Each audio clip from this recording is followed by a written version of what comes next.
பாதங்களில் சிரம் தாழ்த்தி வணங்கி என்னுடைய நன்றிகளையும் என்னுடைய வணக்கத்தையும் இன்று நான் தெரிவித்துக் கொள்கின்றேன். இன்று இந்த தர்மபுரி நாடாளுமன்ற தொகுதியில் வேட்புமனு தாக்கல் செய்துவிட்டு வந்திருக்கிறேன். என்னோடு இங்க வந்திருக்கும் என்னுடைய அன்பு சகோதர சகோதரிகளுக்கும் இன்று இங்கு வந்திருக்கும் கூட்டணி கட்சி சகோதர சகோதரிகள் அனைவரும் லட்சியமாக ஒரு சில வார்த்தைகளை இங்கே குறிப்பிட்டு சொல்ல விரும்புகின்றேன். முதலாவதாக காவிரி தர்மபுரி உபரி நீர் திட்டம் அதை செயல்படுத்துவதுதான் என்னுடைய முதல் குறிக்கோள். இதற்காக தர்மபுரி மக்கள் எத்தனையோ ஆண்டு காலமாக 10 ஆண்டு காலமாக காத்து கொண்டிருக்கிறார்கள். 100 விழுக்காடு தர்மபுரி மாவட்டத்திலும் தொகுதி மக்கள் அனைவருமே இங்கு இந்த காவிரி உபரி நீர் வர வேண்டும் என்று காத்து கொண்டிருக்கிறார்கள். இதற்காக மிகப்பெரிய போராட்டங்களையும் அறிக்கைகளையும் 10 லட்சம் கையெழுத்து போன்ற போராட்டங்களையும் பாட்டாளி மக்கள் கட்சி நடத்தி இருக்கிறது. அதனால் இந்த திட்டத்தை கொண்டு வர வேண்டும் என்பதுதான் என்னுடைய முதல் நோக்கம், முதல் லட்சியமாக இதை நான் வைத்துக் கொண்டிருக்கிறேன். அப்படி இருந்தால்தான் இங்க இருக்கிற மாவட்ட மக்கள் அனைவருக்கும் தண்ணீர் பிரச்சனை எதுவுமின்றி வேலை வாய்ப்பு முழுமையாக கிடைத்து அவர்களுடைய வாழ்வாதாரம் பெருக்குவதற்காக இந்த திட்டத்தை முதலில் என்னுடைய குறிக்கோளாகவும் லட்சியமாகவும் வைத்திருக்கின்றேன். அடுத்ததாக இரண்டாவதாக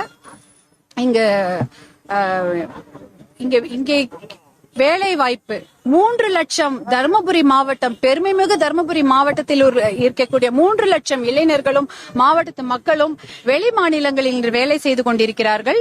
அவர்கள் மண்ணின் மைந்தர்களை திரும்ப இங்கு கொண்டு வர வேண்டும் என்றால் இங்கு மிகப்பெரிய ஒரு தொழிற்சாலைகள் எல்லாம் இருக்க வேண்டும்.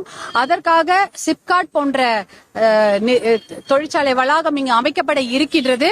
இதற்காக எங்களுடைய சட்டமன்ற உறுப்பினர்களும் நாடாளுமன்ற உறுப்பினர்களும் எத்தனையோ முறை போராட்டங்களையும் அவர்களுடைய வாதங்களையும் எடுத்து வைத்து அது இன்று கனவாக இருந்த ஒரு விஷயம் இன்று நினைவாக ஆகியிருக்கின்றது.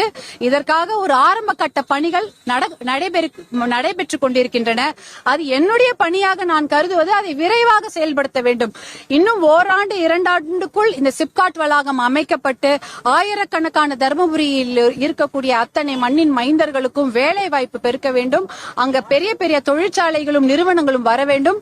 அதற்காக தான் என்னுடைய அடுத்த முயற்சி இருக்கும். அதுதான் என்னுடைய முழு முயற்சியாகவும் இருக்கும். அதற்காக கடினமாக உழைக்கவும் நான் தயாராக இருக்கின்றேன்.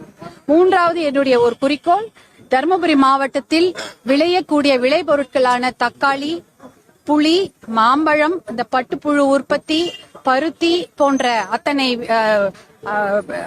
டாப்பியோக்கா போன்ற பொருட்கள் எல்லாம் அந்த கிழங்கு வகைகள் எல்லாவற்றையும் மரவள்ளி கிழங்கு வகைகள். செய்திகளை உடனுக்குடனும் துல்லியமாகவும் தெரிந்து கொள்ள சப்ஸ்கிரைப் பண்ணுங்க.